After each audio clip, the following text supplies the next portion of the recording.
ಅಕ್ಕ ಯಾಕೆ ಬೆದ್ರಿ ಜಿಂಕೆ ಹಂಗಿರ್ತೀಯಾ? ನಿನ್ ಗುಟ್ಟು ನೀನೇ ರೆಟ್ ಮಾಡ್ತೀಯ ಅನ್ಸುತ್ತೆ.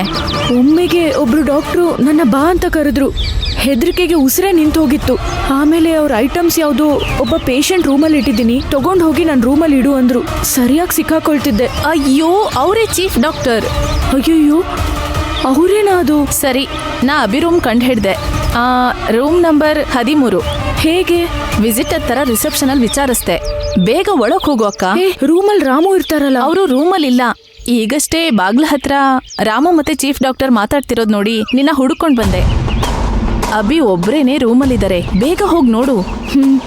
ನಾ ರಾಮು ಆಚೆ ಹೋದ್ರ ಅಂತ ನೋಡ್ತೀನಿ.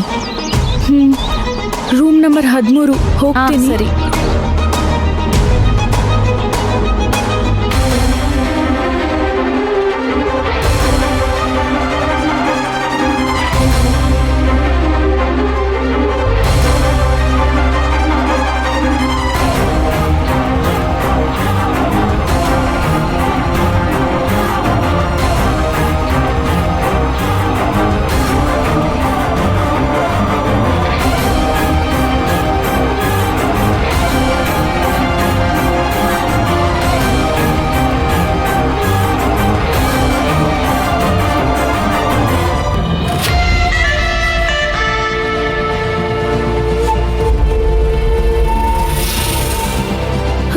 ಅಭಿ, ನೀವಿಲ್ಲೇ ಇದ್ದೀರಾ?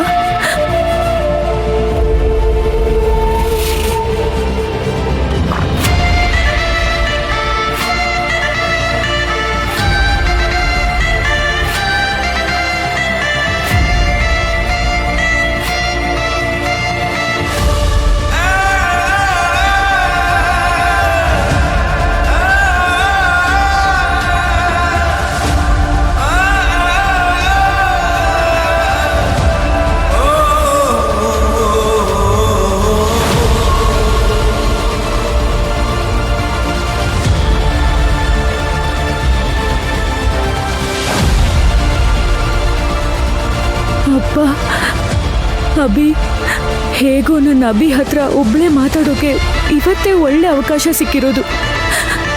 ಹೇಗಿದ್ದೀರಾ ಅಭಿ? ಚೆನ್ನಾಗಿದ್ದೀರಾ?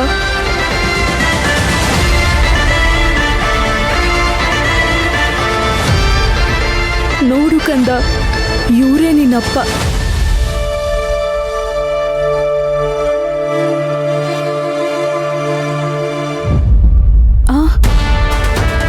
ಅಯ್ಯಯ್ಯೋ, ಕಾಣ್ತಿಲ್ವಲ್ಲ.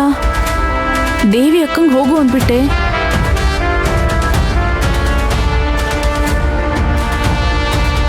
ಛೇ, ರಾಮ ಮತ್ತೆ ಚೀಫ್ ಡಾಕ್ಟರ್ ಇಲ್ಲೇ ನಿಂತು ಮಾತಾಡ್ತಿದ್ರಲ್ಲ, ಈಗ ಇಬ್ರು ಕಾಣ್ತಿಲ್ವಲ್ಲ.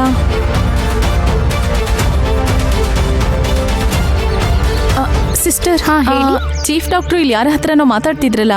ಅವ್ರ ಪೇಷಂಟ್ ನೋಡೋಕೆ ರೂಮ್ ನಂಬರ್ 13ಕ್ಕೆ ಹೋಗಿದ್ದಾರೆ. 13? ಅಯ್ಯೋ, ರೂಮ್ ನಂಬರ್ 13. ಅಯ್ಯೋ ಸತ್ವಿ, ಅಯ್ಯೋ ದೇವಿ ಅಕ್ಕ.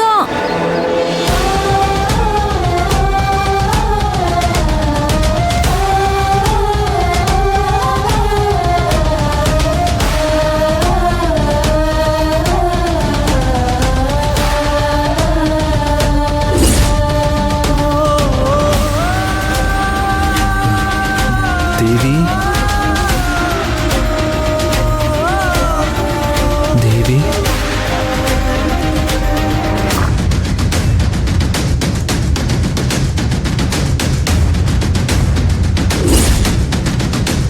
ಪೇಷಂಟ್ ಹಾಗೇನೆ, ನನಗೇನೂ ಆಗಿಲ್ಲ, ನಾರ್ಮಲ್ ಆಗೇ ಇದ್ದೀನಿ ಹಾಗೆ ಹೇಳೋದು. ಓಕೆನೇ ಅಲ್ವಾ? ನಾವು ತಾನೇ ಹೇಳಬೇಕು.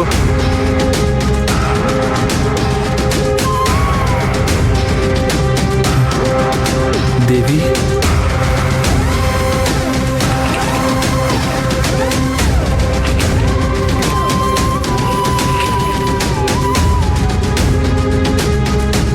ಸಿಸ್ಟರ್, ಪೇಷಂಟ್ ವೈಟಲ್ಸ್ ಎಲ್ಲ ಚೆಕ್ ಮಾಡಿದ್ರಾ? ಅಂದ್ರೆ ಇದೊಂದು ಉತ್ತರನಾ? ಡಾಕ್ಟರ್ಗೆ ಇದೇ ರೀತಿ ಉತ್ತರ ಕೊಡೋದಾ ಅಮ್ಮ? ಡಾಕ್ಟರ್, ನಿಮ್ಮ ಸೆಟಸ್ಕೋಪು, ನಿಮ್ಮ ನೋಟ್ಸ್ ಎಲ್ಲ ನಿಮ್ಮ ರೂಮಲ್ಲಿ ಇಟ್ಟೆ ಡಾಕ್ಟರ್. ಥ್ಯಾಂಕ್ಸ್. ಅದಿರಲಿ, ಪೇಷಂಟ್ ವೈಟಲ್ಸ್ ಎಲ್ಲ ಚೆಕ್ ಮಾಡಿದ್ರಾ ಅಂತ ಕೇಳಿದೆ. ಡಾಕ್ಟರ್, ಇಲ್ಲ, ನಾನು ಈಗಷ್ಟೇ ಬಂದೆ. ಸರಿ, ಆ ಇಂಜೆಕ್ಷನ್ ತಗೊಳ್ಳಿ.